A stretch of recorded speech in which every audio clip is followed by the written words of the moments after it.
Hello everyone and welcome back. In this video, we are going to learn what the Pythagorean theorem is and how to use it.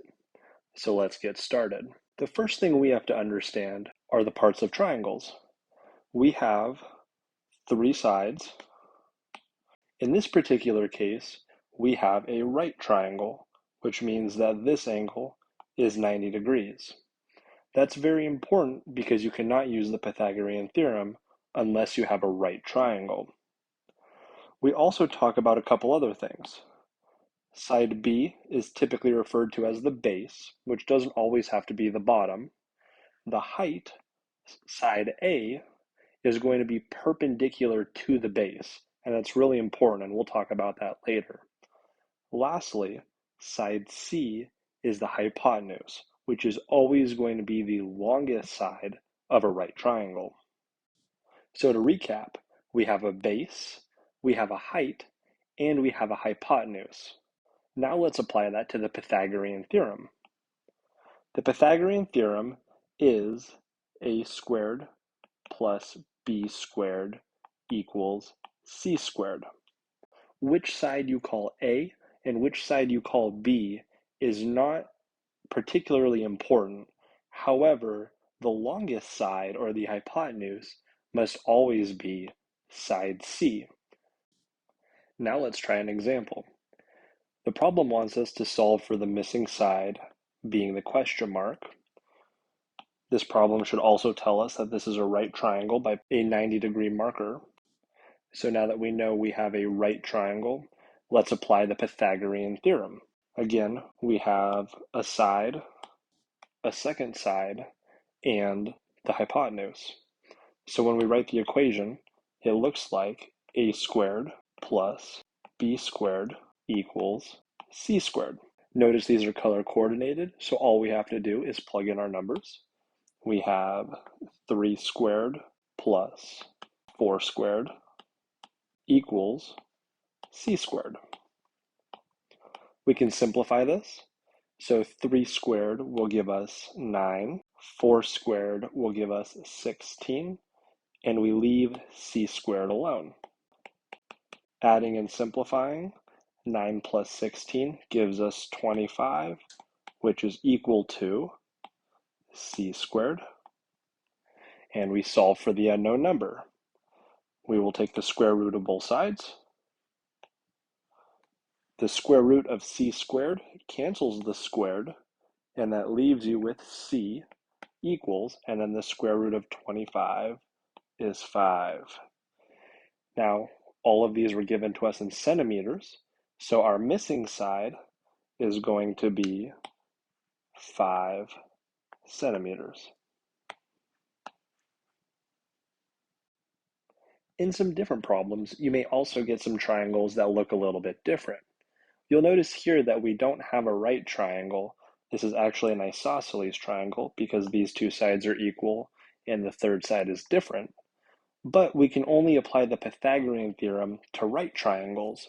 So, for example, if they gave us some number down here like 10, and we needed to solve for the right side here, they would also need to give us the height of this triangle.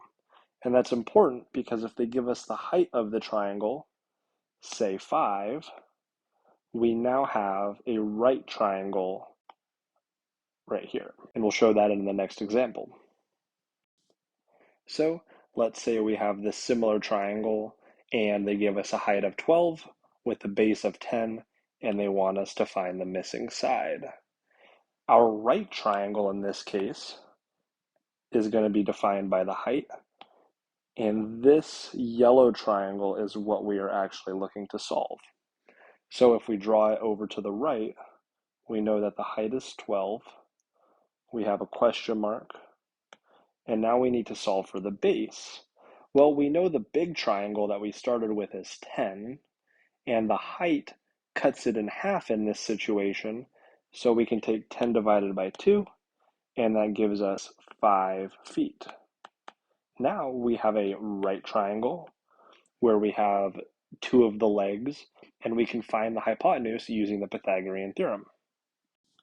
Let's write that out. So in this situation, we have 5 squared plus 12 squared equals c squared, and we are replacing the question mark with the letter c. Now we know that 5 squared is 25. We know that 12 squared is 144. Adding those together gives us 169. So we have 169 equals c squared. Just like the last problem, we're going to square root both sides, leaving us with c is equal to, and the square root of 169 is 13.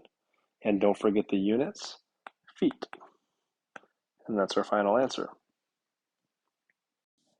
Awesome. Now we're going to have 2 practice examples.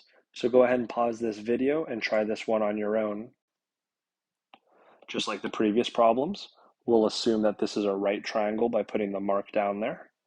We have 2 sides. We have 8. We don't know what this one is. And we have the hypotenuse of 10.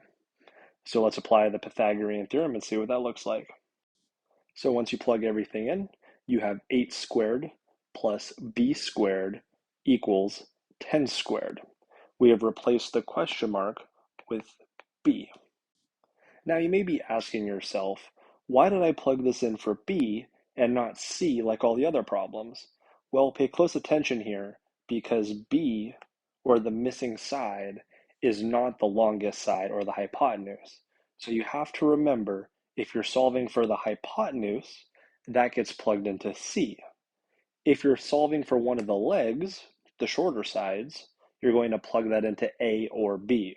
It doesn't really matter if you choose a or b, just make sure you know which side to plug it into. Now we can simplify and solve. 8 squared gives us 64.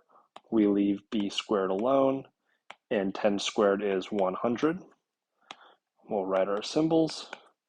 And now we have to get b by itself. So you should know that you have to subtract 64 from both sides. B squared equals 36. Square rooting both sides leaves you with a final answer of b equals 6, and that's inches as your final answer. Let's try one more.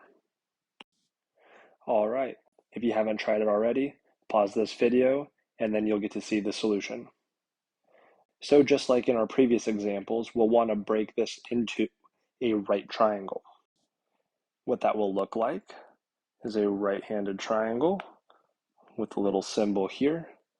We'll be solving for the base, which we'll make as a question mark. This is 15 inches, and the hypotenuse is 17 inches. Now we apply the Pythagorean theorem. All right, now that we have it written out, we simplify to a squared. 15 squared is 225, and 17 squared is 289. We get a by itself by subtracting 225. And when we simplify, we'll get a squared equals 64. Now again, we take the square root of both sides, and a equals 8, and that's inches. But that's not our final answer, because we just solved for this question mark right here, which is only half of what the problem really wants us to know. So if we want to solve for the whole base of the triangle, we have to multiply by 2, giving us 16 inches as our final answer. Well, I hope you learned something. If you have any questions, feel free to leave them in the comments. Thanks for watching.